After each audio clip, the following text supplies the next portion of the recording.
ये 8th class के विद्यार्थी आज हम पढ़ेंगे lesson number 2, that is microorganisms, friend and foe, सूक्ष्म जीव, मित्र एवं शत्रु.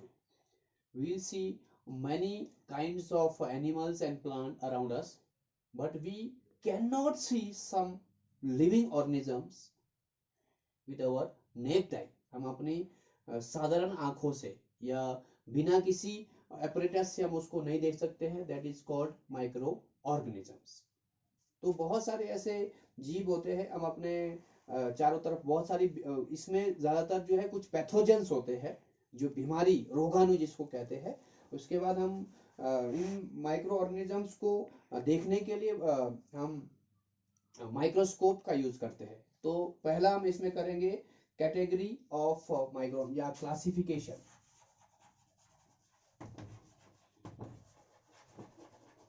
इसका वर्गीकरण, हम कितने वर्ग में इसको हम बांट सकते हैं इन माइक्रो ऑर्गेनिजम्स को.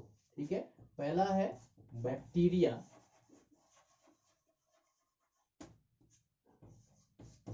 दूसरा है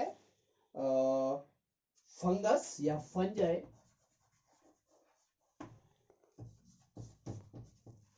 ये दो कैटेगरी है, bacteria, fungi, protozoa and algae.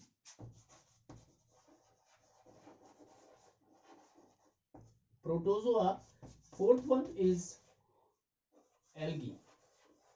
Hindi में भी वही बोलेंगे, बैक्टीरिया है तो आप बैक्टीरिया बोलेंगे, फंगस बोलेंगे या फंजाई बोलेंगे, उसके बाद प्रोटोजोआ और एल्गी. ये चार इसका वर्ग है. एक और इसका वर्ग है that is virus, but viruses are inactive outside the living organism, outside the host. किसी दूसरे के शरीर में जब वो चला जाता है तभी वो एक्टिव हो जाता है, सक्रिय हो जाता है, उससे पहले वो इनएक्टिव रहता है. तो इन कैटेगरी के जितने भी ऑर्गेनिजम्स है तो आपकी बुक में ये दिया हुआ है. आप इस पिक्चर को देखेंगे, इस पिक्चर में पूरा दिया हुआ कि इसको ड्रॉ करेंगे तो बहुत हमारा समय लगेगा. बैक्टीरिया की दो कैटेगरी है, spiral bacteria and rod shape bacteria. ये रॉड की तरह है, लंबे लंबे से. उसके बाद जो एल्गी के क्लेमाइडोमोनास और स्पाइरोगायरा, दो इसका यहाँ पे उदाहरण दिया हुआ है. इस तरह से इसका शेप होता है. दूसरा है प्रोटोजोआ के दो वर्ग है, दो एग्जांपल है, अमीबा और पैरामीशियम. देखो अमीबा सिंगल सेल्ड ऑर्गेनिज्म होता है और ये भी पैरामीशियम भी सिंगल सेल्ड ऑर्गेनिज्म होता है. उसके बाद जो फंजाई फंगस में है ब्रेड मोल्ड, जो आप ब्रेड के ऊपर आप जो रुई की आकृति देखते हैं, मोल्ड वो बनता है जब उसको हम मॉइस्ट कंडीशन में बहुत ह्यूमिडिटी में रखते हैं. और उसके बाद पेनिसिलियम और एस्परजिलस. और वायरस का यहाँ पे एक बहुत ही खतरनाक रूप यहाँ पे दिखाया गया. आजकल आप देख रहे हैं जो कोरोना वायरस है उसका भी शेप ऐसा अलग सा दिखा रहे हैं. तो ये वायरसेस के ऐसे इस तरह के शेप होते हैं, but viruses are inactive outside the living organisms. तो आपने ध्यान रखना है कि वायरसेस के या इन माइक्रो ऑर्गेनिजम्स के एक टोटल 5 कैटेगरी हम मान सकते हैं. वायरसेस को भी इसमें ऐड कर दो, but viruses are inactive outside the living cell. अब है where do micro organism live. ये जो माइक्रो ऑर्गेनिजम्स है, ये जो सूक्ष्म जीव है, वो कहाँ रहते हैं? Where do they live?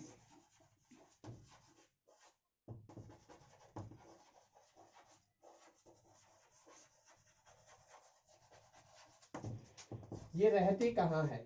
अब आपने ध्यान रखना है, माइक्रो ऑर्गेनिजम्स जो है बहुत ही हॉट कंडीशन से लेकर आइसी कंडीशन तक, याद रखना है, मच हॉट, बहुत ही हॉट कंडीशन में, इट में भी 40-50 डिग्री सेल्सियस में, वहां पे भी वो रह सकते हैं. और आइसी कोल्ड, बहुत ही जमा देने वाला जो ठंड वाला कंडीशन है, वहां पे भी वो रह सकते हैं.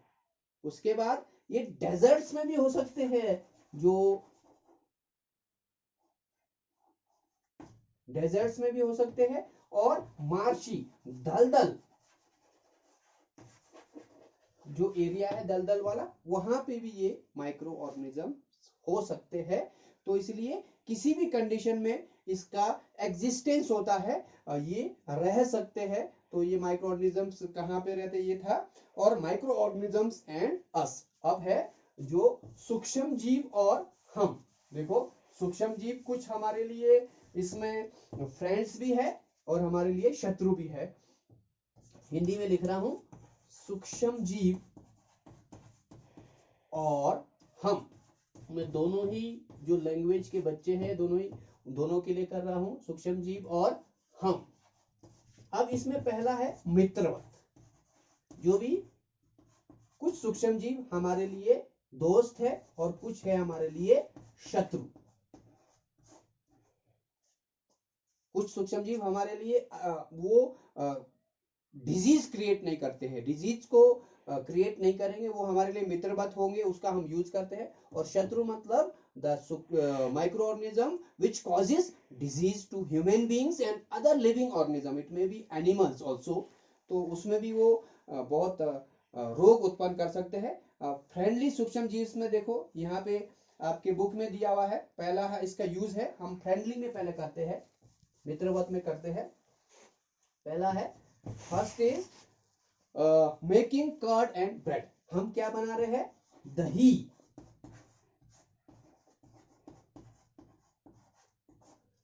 हमने बनाना है ब्रेड और दही। तो उसमें जो है इन सूक्ष्म जीवों का यूज हम करते हैं। और दूध को दही बनाने में जो है कौन सा सूक्ष्म जीव हेल्प करता है, लैक्टोबैसिलस। जो ये सूक्ष्म जीव होता है, it helps in converting milk into curd. इसमें आपने याद रखना है लैक्टोबैसिलस। और जब हम पिकल्स बनाते हैं, bacteria are also involve in making of cheese. Paneer बनाने में भी लिख रहा है, पिकल्स बनाने में, अचार आपको बनाना है, और बहुत सारे आप सूजी से जो है भटूरा बनाते हैं, इडली बनाते हैं, उसमें भी ये सारा हेल्प करता है। ये कह रहा है वो करता कैसे है, देखो बैक्टीरिया जो है कैसे हेल्प कर रहा है। उसमें हम किसी भी आटे में हम कोई भी सूक्ष्म जीव, कोई भी बैक्टीरिया हम डालते हैं, उस बैक्टीरिया को, वो क्या करता है, रेस्पायर करता है, बहुत फास्टली वो ग्रो करता है, रिप्रोड्यूस करता है। और उसमें वो जब रेस्पायर करता है तो कार्बन डाइऑक्साइड गैस प्रोड्यूस करता है। उसके कारण उसका जो डफ है, जो उसका आटा है या जो सूजी है, वो सूज जाता है, या उसका जो साइज है वो ग्रो कर जाता है, वो यीस्ट के कारण। आपने याद रखना है, जो यीस्ट को जब हम इस आटे में या सूजी में डालते हैं तो उसके कारण जो है उसका साइज बढ़ता है, क्योंकि वो जो यीस्ट है वो बहुत फास्टली रिप्रोड्यूस करता है, प्रजनन उसमें होता है, और उसकी संख्या जब बढ़ जाएगी तो वो जब रेस्पायर करेगा तो उसका साइज, वो कार्बन डाइऑक्साइड गैस के कारण उसका साइज बढ़ जाता है। Next is commercial use of micro organisms. अब कमर्शियल यूज है इसका लार्ज स्केल पे, मतलब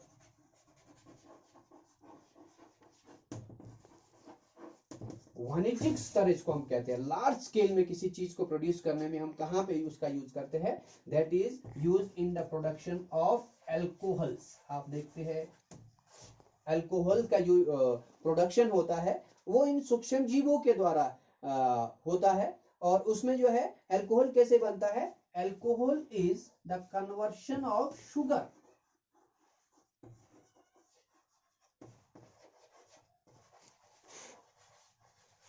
conversion of sugar into alcohol is called fermentation.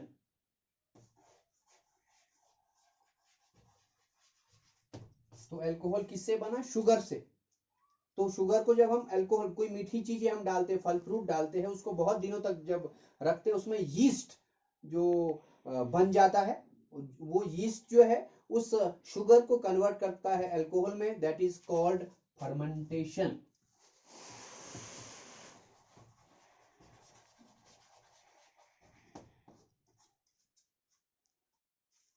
Fermentation की प्रक्रिया, और इसको डिस्कवर किया था लुईस पास्चर ने, याद रखना है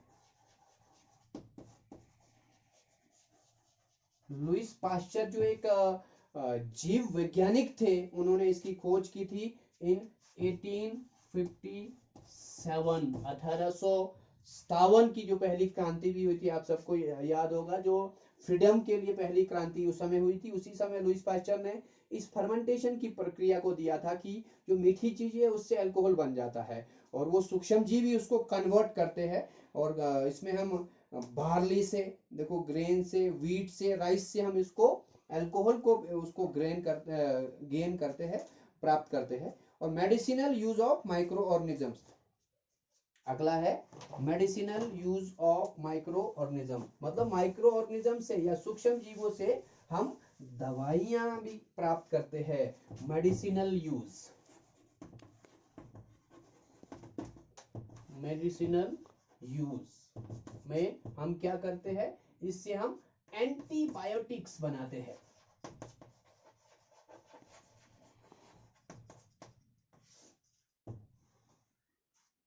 अब एंटीबायोटिक्स क्या है? Antibiotics are the these medicines kill or stop the growth of disease causing microorganisms. Such medicines are called antibiotics. कुछ ऐसे जीव होते हैं जो डिजीज कॉजिंग, मैंने कहा ना, जो शत्रु है, ऐसे सूक्ष्म जीवों को, ऐसे माइक्रो ऑर्गेनिजम्स को वो किल करता है और हमारे बॉडी का जो इम्यूनिटी है उसको वो बढ़ा देता है। और इसका जो एंटीबायोटिक्स का जो डिस्कवर इसको किया था इन 1929 अलेक्जेंडर फ्लेमिंग।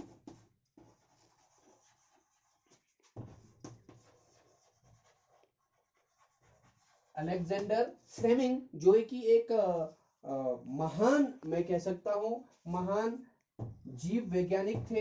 इन्होंने ये स्टडी कर रहे थे किसी कल्चर पे, किसी रोग के बारे में वो स्टडी कर रहे थे। उसने देखा कि उसके